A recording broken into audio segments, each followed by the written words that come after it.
Okay, so for a bench press, there's a lot of details that we could go into, and this could be a 20-minute video, but I'll leave that to people who specialize in bench press. We're going to keep this simple.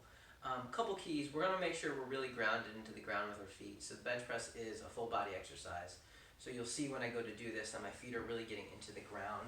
You'll see a lot of people when they bench, they just kind of have their feet like hanging out. We want to make sure that we're really engaged in the ground, right? So our feet are really pressing down, our heels, our whole foot is pressing into the ground as we go to bench press. We want to make sure our core is tight, but that doesn't necessarily mean that our back is flat. So we don't need to have our back perfectly flat. In fact, we're probably going to want to get a little bit of our lower back off of the bench, but we're going to make sure we're engaged through our core. We're not just randomly extended.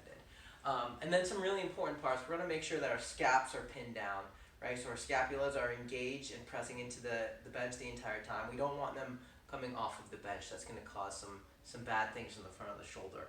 And then in terms of setup, people will have some preferences here. Some like a little wider, some like a little narrower.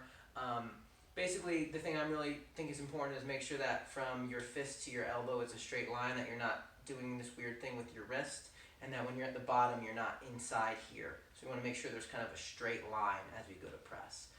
And then from there, just think of getting really engaged, really controlled and compressed, and then you're simply pulling the bar down your chest and then driving your back into the bench as you press the bar back and up. So you're basically pressing it upwards and then back towards where a spotter would be. So those are kind of all the cues that I really want to worry about today. For anything more in depth, we can talk about it or whatever, but this is sort of what it'll look like.